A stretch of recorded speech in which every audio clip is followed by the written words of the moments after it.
Welcome to Channel 17, the Town of Colony Government Channel.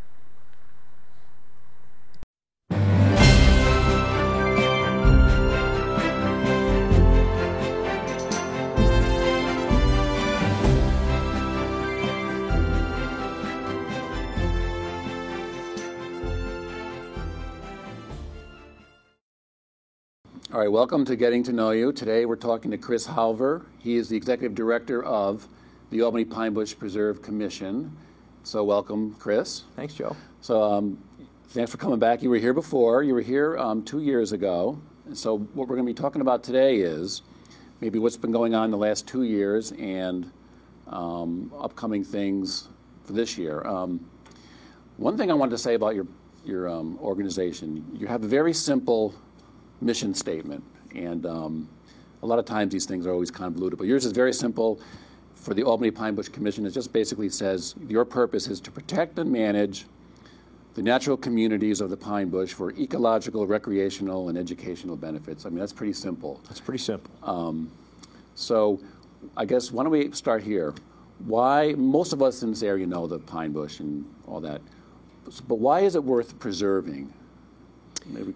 Well, I think probably the most important aspect of the pine bush itself is because it's such a rare habitat. It's a pine barrens, and it's the best remaining example of this pine barrens type left in the world. And I think this is only one of 20 in the whole world. This is one of 20, and this is the best remaining example. This is an inland pine barrens versus a coastal. So coastal pine barrens like Cape Cod, Long Island, New Jersey. Obviously, they're on the coast. Yep. This is inland, but they're very similar. So when you go to the pine bush and it's all this sand, it's just like being at the beach.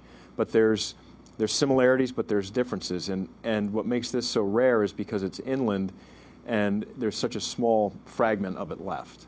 Okay. Now, the last time you were here, you mentioned that the pine bush, unfortunately, there's only, 3,010 acres? Is that protected? Well, actually, now it's 3,100 acres, so we've added 90 acres. But I was going to say, the ultimate goal is 4,610 acres to get to. How is that proceeding at the moment, I guess, as we speak in 2009 of this ultimate goal? We're making progress. We're an entity that can only buy property from a willing seller. So we work with people who want to sell their property, and then on the flip side, we can only purchase property at fair market value because we usually use federal or state money. So that's taxpayer dollars. So we have to pay a fair price based on an appraisal. And a lot of times people think their property is worth more than an appraisal may be. So sometimes we're challenged with that, and certainly now in the fiscal climate that we're in, that's a challenge. But we're making steady progress. We probably have, I would say, at least 8 different property owners that we're always in discussions with, and currently it's just about that, 8. How many acres are there sort of you could draw from to get to this 4,600? I mean, there's probably still, there's over 1,000 acres that could be acquired. That aren't developed? Okay, but obviously they're privately owned. They're privately owned, and some folks just aren't interested in selling. But that's okay because it's not developed. It's still part of the pine bush. Obviously, what we try to do is add land to the preserve to make to basically take a jigsaw puzzle and put it together, because we have these patches, and what we want to do is make that preserve one big whole for a variety of reasons. Plant and animal species, especially animals, they move around, and you want to have everything as contiguous as possible.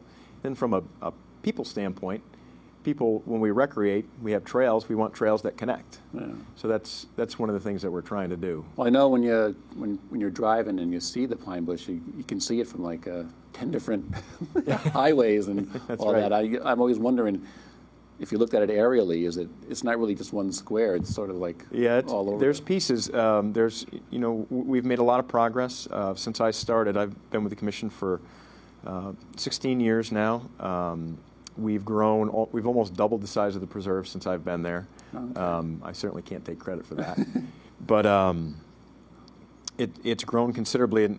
And one thing you notice when you fly into the airport here, if you look down, if you come over the pine bush, it's the one area you know when you're over the pine bush because you're near the airport, but there's no lights. Okay. Oh, okay. When you're well, let's see. The last time you were here, 2007, the Discovery Center had just opened. So Right. why don't we talk about the Discovery Center and how that's been in the last 2 years as a the central, Yeah, it's more or less the front door. the front door, and what people can do there, and how that has helped out your people coming there. How has that helped? Sure. Having this. Well, I mean, it's basically our vehicle to get the information to the public about why the pine bush is important. Why is it important to protect? Why is it an important habitat? Why is it important as something that's right in your own backyard? And then on the flip side, what opportunities are in it for people? There's recreational opportunities and educational opportunities. So we opened the Discovery Center. And it's right on 155. Right on Most people 155. probably have gone past it many times. Yep, it's in the former CEFCU building. Okay. The brick building on 155. CEFCU had that building. They moved to another building nearby on the Harriman campus, and the state acquired this specifically for us, for the interpretive center. So we've got a variety of programs. When I was here before, we just opened the interior portion. So we have exhibits inside. We have classroom space, interpretive information. There's quite often there's a volunteer or a staff member to take you through and orient you, or a receptionist. But now we've expanded it. This past year, we've done a lot of our outdoor exhibits. So we have a multiply accessible trail that all people can access. So most of the trails start more or less at this. Well, that's where the Discovery Center is. There's one. That's one of the major trailheads. But there's other trailheads around the preserve that I would say they're more remote. Okay. This is the place where a lot of the activities focus, but it's not the only spot. Okay, and that's sort of a place to get going there. Yep. Well, let's see. One thing that's pretty new to you guys are your educational programs. Which I should say this first before we get going. If you go to it's albanypinebush.org. It's a great website. It really does have all you could need, whether you want to go there and hike, or whether you're an educator and want to bring a class. It really does have a lot. It's got a lot of history of the geology, and it's a really good website. But some of these educational programs you were telling me before, you're actually booked all year round now, or during the school year. Right. And tell us about some of these programs. We have a number of programs based on different grade levels. That it's in a flyer that we've put together that we mail to local schools, all the local schools in the entire capital region. Get a copy of this. We send it usually at the beginning of the school year to kind of stimulate teachers to think about opportunities for coming here for learning activities outside of the classroom. And one of the most important things that we've done with our education staff is to make sure that we've developed curriculum-based programs that meet the New York State educational standards. So kids can they can get credit, kind of, or it counts toward their. That's right. Whatever. So if a teacher is out of the classroom for a day on a field trip, they're still meeting their educational it counts. needs. Oh, I see what you mean. Yep. And I noticed, I'm looking at the brochure here. These are all from everything from grades 1 right up to 9, and there's a lot of, let's see, help a habitat, buck moths, seeds of change, exploring life. Is there one on the butterfly, the famous Carner blue butterfly? So if a teacher comes with the class, what would it be? Tell us what it would be like, or take us through sort of what goes on when. Well, here's an example of one. If we think of like a middle school program, or even primary school.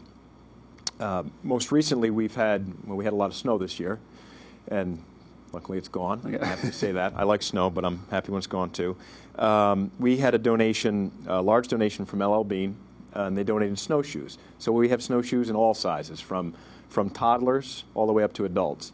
So we do a program where our educators would take students out into the preserve on snowshoes. They do a short hike for about 30 minutes, and they talk about some of the different aspects of why this pine bush is unique and important right here in our backyard, and then come in and we'd have a classroom activity. So we'd focus on something very specific, depending on what the program would be, about the pine bush and the habitat. Maybe this time of year, it would focus more on birds, because birds are starting to migrate back. from the tropics here. So it would depend on the season or whatever. Depends on the Yeah. season, exactly. All right, so kids, now, when they come, do the teachers do this, or does your staff? Our staff do it. Usually the teachers are a participant and they're chaperones as well. But we do offer, we have an opportunity where we have a teacher's resource room where our educators work with reference materials and kits where teachers can use a kit actually to teach their own class. So they could use our Discovery Center, they could take it back into their classroom. Okay. So there's a lot of opportunities for learning. And now you were saying, how do teachers get in? How do they get there? I mean, what's the how do they contact you guys? You sign up, or they can email us. They can go to our website, and the general email to get in touch with us is info@albanypinebush.org. Okay. They can call our education staff. Their phone numbers are on our website. They can, there's a variety of opportunities that they can do. And then, they can pick from one of these many. Right, to book a program. Oh, I see. Okay. So right now, one of the things we had talked about this a little bit before, with the financial issues that schools are facing for transportation. I was going to say, now your teachers are going to schools. That's a new thing. Okay. Yeah, this is something. It's our Help a Habitat program, where we have our educators now are going from the Pine Bush out into the classroom to teach or provide a learning activity in the classroom, because busing is limited and there's funding for busing is limited. But we've. Is it based on stuff at the Pine Bush, or is it just science? No, it's all based on the Pine Bush. Okay. Yep, it's based specifically on what we do, but it could be geared, and you could take that information and apply it, more broadly. Yeah. One of the things I was going to say was we have a Friends group, which is a nonprofit group that raises modest amounts of resources for different education programs, and they have raised some funding to pay for busing to bring schools into the Discovery Center. Okay. And that they've done that because a lot of our schools in the inner cities, our inner city students don't have the opportunity for activities outside the classroom as often as some of the suburban schools, because they just don't have the resources. So we've been trying to reach into those schools by providing them with some funding to help them to come out. And so you're going to schools all over the place. Yep. Now, you were telling me earlier that from September to June you're pretty booked. So it's becoming. You say in the last year or so this has become a really bigger part of what you guys are. Yeah, it's certainly our programming has expanded dramatically. We had one educator and then a second one, so we have two permanent education staff, and now we have 2 short-term educators that help with it. So it's grown pretty considerably. Yeah. Well, that's good. It's always good to get the kids out in the open and get some fresh air and learn too. Oh yeah. Well, now that we've talked about some of the educational programs, let's talk now about some of the programs for the public. Now, I did not know this until I was doing some research for this. You can, I know everyone knows there's hiking and snowshoeing, cross-country skiing, and you can bike. You can actually hunt and fish in the. Yep, I did not know that. There's specific areas in the preserve where you can hunt and fish. Oh, okay. And hunting is a regulated activity by the Department of Environmental Conservation. Okay.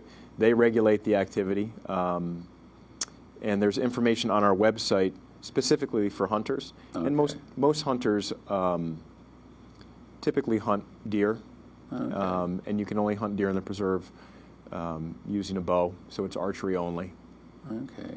So it is, I would say that it's a fairly limited activity, but it's a traditional use that the preserve, or the Pine Bush has. But the biggest thing is hiking. There's 20 miles of hiking trails. Yep. And I just read, now we're filming this in March of 2009, but you had a bunch of trails that were closed for the last 5 months. So they just opened up or something? Yep. Now, why would they have been closed? Well, part of our we basically have a very simple mission that you said in the beginning. We protect land, we manage the habitat, and then we provide the public with opportunities to enjoy it. So as part of managing the habitat, we do work where we remove invasive plant species. So we do large-scale removal of invasive trees. Oh, okay. Black locust is a tree that's not native to the Pine Bush or the northeastern U.S., highly invasive, compromises what were the habitat we're trying to promote. So we work with contractors to remove it, and then we replant the site.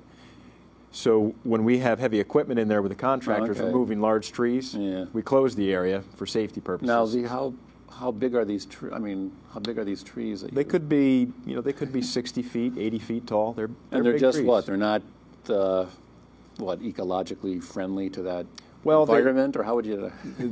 I guess that's a kind way to put it. Black locust was brought into the northeastern U.S. because it's a very fast-growing tree, but it displaces a lot of native species, and so it grows at the expense of native species.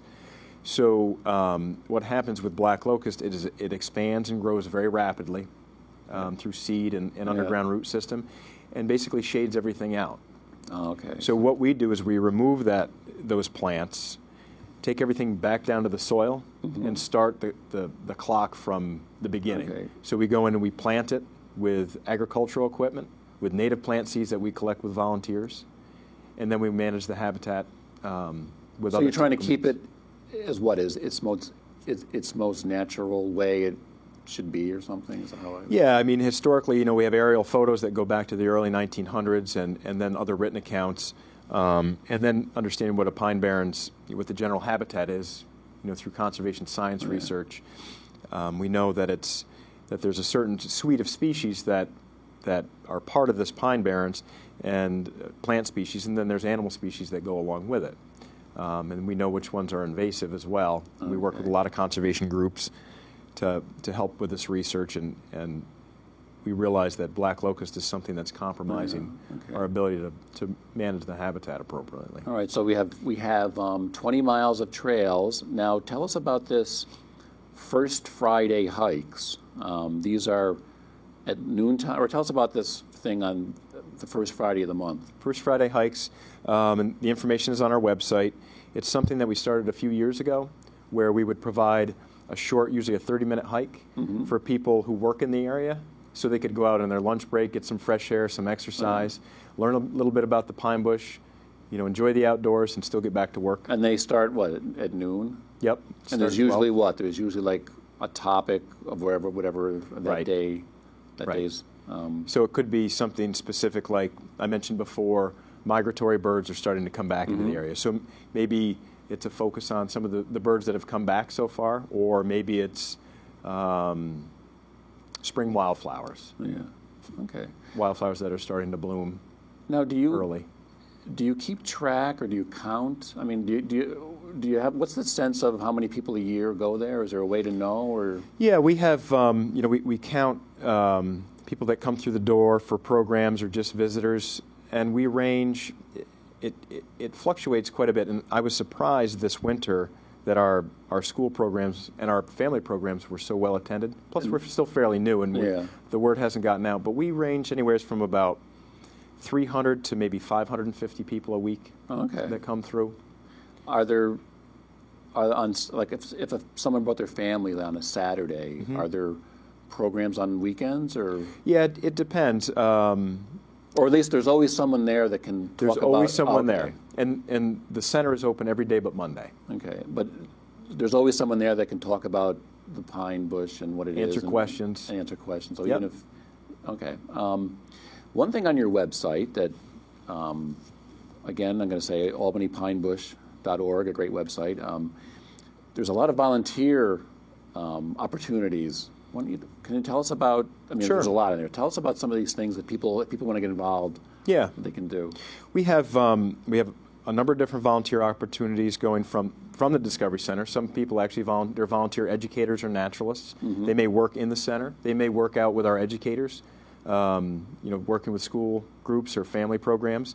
But we have other activities which we call Conservation Days. So if you look on our website under calendar of events, and you can register for an event right online. There's days that we call conservation days. So it might be trail work. It might be improving a trail or cleaning up a trail after winter storm. It might be boundary posting. It might be something. So you actually be putting people to work if you. Yeah, that's exactly right. So like after a storm, all right, so they could clear the trail. Right. Okay. So we had that significant ice storm in December, and we're still cleaning up from that. Okay. So we have We have opportunities where people can do that. We do some other things where they have gardening, Discovery Center gardening. So we have native gardens all around the Discovery Center, Yeah. and they need to be maintained. Oh, okay. Well, people would probably love to. So do people that. come and they'll work on that for maybe an hour or 2 hours. And again, they just go to your website or call and they can just. Yep. Or just send an email to info@albanypinebush.org. Now tell us about, you were telling me earlier, you have a promotion going with LL Bean. Tell us what that's all about. Well, LL Bean, I mentioned before, they when they first opened their retail store in Colony Center, they choose a local environmental group that they like to provide a gift to. And they became familiar with us and our work, and they provided us with a very significant gift of With the snowshoes. not just snowshoes, but a lot of equipment. Oh, okay. A Really? telescope, binoculars, fishing gear, all kinds of different compasses. Did they choose you over many groups, or they just happened to? How were you chosen? That sounds like a very fortunate. It's a very fortunate relationship that we developed. We work closely with the Nature Conservancy. The Nature Conservancy is part of our board, which is a national group, national largest conservation group in the world, actually. And they sit on our board. The local chapter is part of our board, and they have connections with LL Bean. And LL Bean, through them, found out about us and thought that here's something that's very local and fit well with their mission, which is education and recreation. So besides selling stuff. Besides selling, yes. Besides being a retailer. So they gave you snowshoes, fishing equipment, a telescope, binoculars, compasses, an enormous amount of. Well, again, you're a outdoor nonprofit, gear. so that must have been. Yep. Quite the. Oh, it's wonderful. So now, what's this promotion that? So the promotion that we're doing with them now is in their retail store. There's a large poster with a promotion we put together. It's a flyer that's kind of based on an old time circus flyer. Which is, and those are what you can get at. And this is actually one of the at the store. Okay. The takeaways from the store. So the store will put these in bags, but they'll be available. So you take one from the store, and on the back it gives you a 10% discount. At the gift shop in the Discovery Center. At your gifts, okay. And what kind of things are available to? At our gift shop, we have anything that's remotely related to the Discovery Center, or I'm sorry, to the Pine Bush, or the environment in general. So there's field guides, there's environmental literature, outdoor literature, there's stuffed animals like puppets, animal puppets, jewelry, homemade jewelry. And then your typical hats and sweatshirts and water bottles. But there's carvings, there's artwork. Well, I mean, the nonprofits, you have to get some income. I mean, it's. Yeah, and then, of course, we have, the little takeaways that when school groups come, they like to buy a $1 toy, so we have rubber snakes and turtles and things like that. Now we're filming this, it's March, near the end of March. Is there anything upcoming this summer? Because this will be on in May and June. What's anything going on this summer? If we could talk about that, people might want to. Well, we do have over and above what many of the things you've already mentioned. Or May 17th, I believe it is, and I should probably look and double check. Is our Lupin Festival?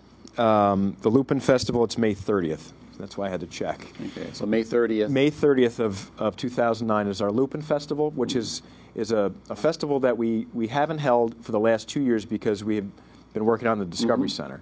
We're bringing it back. It's a day where we'll have a large number of different programs, hikes and walks and internal programs. We'll have live wildlife displays.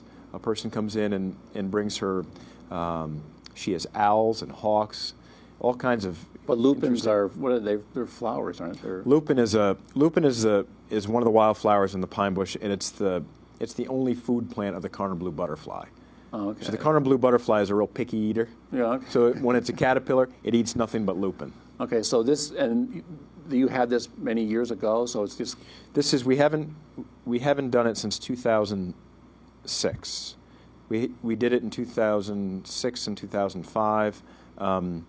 2007 and 2008, we weren't able to hold it because the center wasn't complete. We were doing construction. Okay. So we're bringing it back. So what's that, a Saturday? It's a Saturday, May 30th. Saturday, May 30th, the Lupin Festival. And it'll probably be from 10 to 3. 10, like an all-day thing. Now, I know the blue butterfly is the most famous thing about the Pine Barrens. Yep. Probably what the Pine Barrens, the Pine Bush. Yep. Well, I'm that's thinking of close. that John McPhee book. Yep. I mean, how many are there in there? Is there a way to know, or is it? Yeah, I mean we have a very extensive research program. We work with the Department of Environmental Conservation, the Nature Conservancy, the U.S. Fish and Wildlife Service, our staff, and we work with people from as far away as the New Hampshire Fish and Game Commission to monitor butterflies, monitor their habitat. And last year, something we did for the first time was we reared butterflies. We took eggs, hatched the eggs into caterpillars, let the caterpillars go through metamorphosis, turn into butterflies, put them out in habitat that we've newly created. Well, did this go on in the building, or was it out? How did that? Some of it was done inside, and some of it was done outside, and it was totally, it was fully in coordination with DEC, NCON, and Fish and Wildlife as an experiment to try and reintroduce butterflies into areas that we've restored, areas where we've removed black locust. Okay. So, but you did all different kinds of butterflies, or you did just the Carner blue. All right. It's the first time that we've done it. There's several thousand butterflies now. The goal is many more than that. Okay. To recover it and take it, to have the butterfly come off the endangered species list. Do people come from all over the country sometimes? Is this one of the few places where this butterfly is? It's in Saratoga County. It's in Warren County. It's here in the Pine Bush. It's in some areas of the Midwest. People do come just to see the butterfly. Yeah. One of the things that I've worked on to try and including things like this promotional is to get people and the Discovery Center to know that the Pine Bush is more than just the butterfly. I know. Well, unfortunately, that seems like that's in the what news, we always hear about. That's all you hear about. But between all these educational programs for kids that's booked all year round, and hiking, fishing, snowshoeing, there's really a lot to do there. And the Lupin Festival, May 30th, is a Saturday.